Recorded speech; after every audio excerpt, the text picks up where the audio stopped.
Welcome to Creative Chess channel, and today I'm going to speak about D.Dubov. Only several days ago it turned out that he had helped Magnus in preparation against Jan Nepomniachtchi, and unfortunately in Russia appeared a lot of people who said that now the entrance to the Russian national team for Dubov is closed, that he shouldn't be a part of our team anymore. Actually, I'm Russian and I'm very proud of my compatriots who was helping Magnus, the best chess player ever. Besides, to tell you the truth, it's a secret, don't tell anybody, guys. In the match between Magnus and Jan, I was a fan of Magnus Carlsen just because I like him more. So let's have a look why Magnus actually took Daniel into his team. And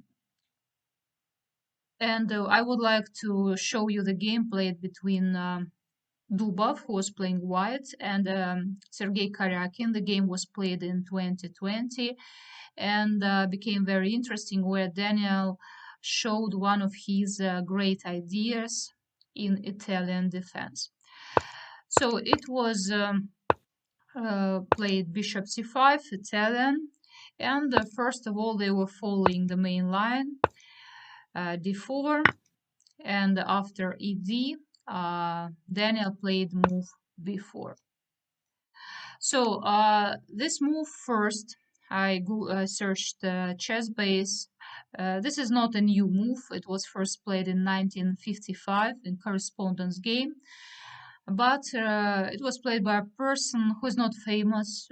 Maybe you know him, but I don't know. I have never heard about this guy. Later, it was played by some other players, but they are not very famous. They're not famous at all, actually. That's why nothing to speak about.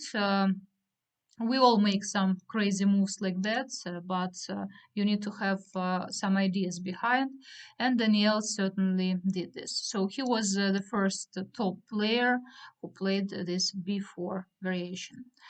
Karyakin, of course, was surprised by this. He didn't expect. Even now, when 1 year passed in ChessBase, there are only 200 games with b4. Can you imagine? And 17,000 moves, like CD is the main variation, which wasn't played in the game.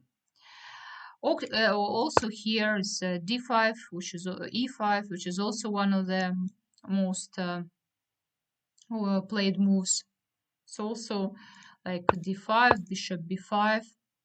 Yeah, but Daniel made up this great move before, and then e5. Knight goes to e4. There was another possibility here, and you may guess what the possibility, because this move is typical in such situations, such positions. Instead, yes, he might have played d5. Then, after takings, queen e2, these are all forced variations, as you see, b5. There actually it's a game, we're following the game, which was with black pieces, was playing Vishwanathan Anand, and here he played knight to b4. His opponent was quite strong, but his surname was Skvartsov. He's not top player, but quite a strong one. And after these moves, it turned out that though black sacrificed a piece, but they have strong initiative because of these very strong pawns. And actually, black, Anand, managed to win this game very beautifully. You may find the game in the ChessBase.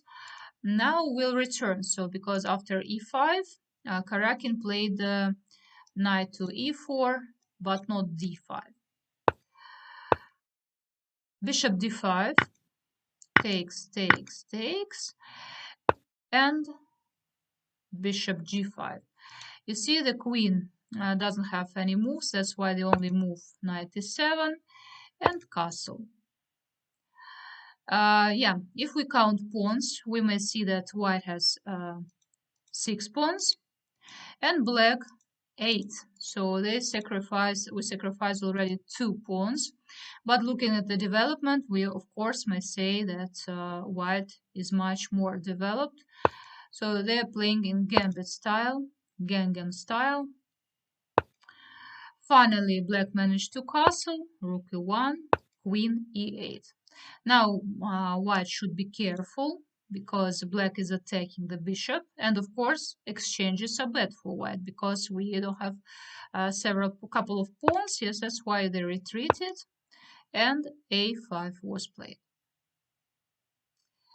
Here, Daniil was thinking for 20 minutes and found the best move, which computer likes, and this move was bishop f6. The problem now for black is that they can't take the bishop because of ef, and you see here is the pin, and if, for example, black plays d5, we can take, of course, not with the rook, but with the pawn. And have a look at this rook. It's badly placed, it's going to be taken. So that's why actually Karyakin didn't take the bishop, but decided to play a4. Bishop c4.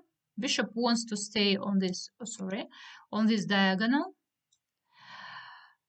Okay, knight g6, queen d3, and d5 takes. Bishop e6. You see, black tries to give some pawns for white to develop pieces to finish the development, but here, unexpectedly, the best move for white. You may, by the way, try to find it yourself, guys. You will like it, I think. So just stop the video and then I'll tell you what is the move for white here. White played queen to g6. Okay, first of all, checkmate is going, and of course, black doesn't have any other option than to take. Rook takes. We are taking the queen. Queen went to f7, and bishop to c3. If we count material, so we may see that white doesn't have a queen, but they have 2 pieces for a queen, and very nicely placed pieces. Rook e4, and rook goes to e7. You see already what to do with the g7 pawn. It's under attack. That's why black has to give some other material just to protect themselves. Already computer shows that it's nearly +3 in white's favor, so white is much better. Queen goes to c2, so you see the bishop is under attack, and moreover, so this pawn is under attack.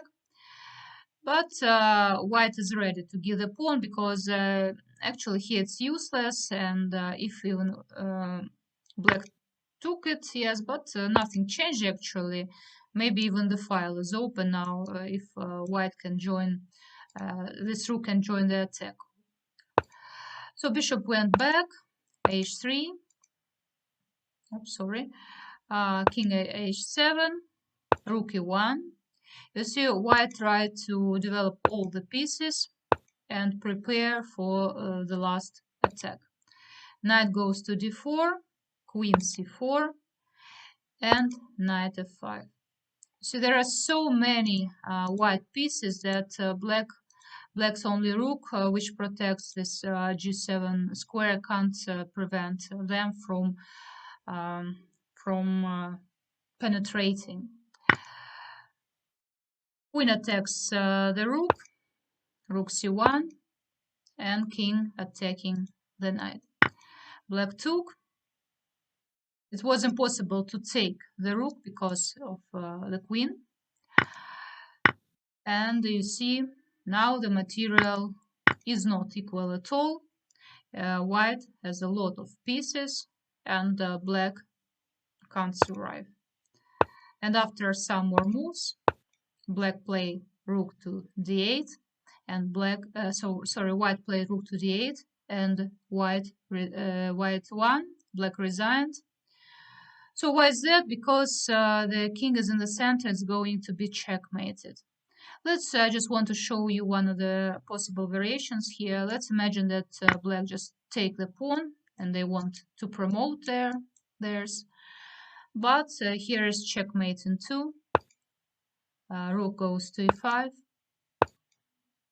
and rook d4. So that was a perfect game by Daniel. This great idea with b4, which was already forgotten, but he revived this idea. And really, Daniel is a very creative person, and I think that, yeah, he helped Magnus, a guy from Norway, but I think he'll be very, very useful in the national team too. And we should be more cosmopolitan. We should, because such people as Daniel maybe make our countries closer together. We start understanding each other better, and all these wars against each other is nothing good in that. So guys, I hope you like my video. Please subscribe to my YouTube chess channel. See you in my next videos, and bye bye.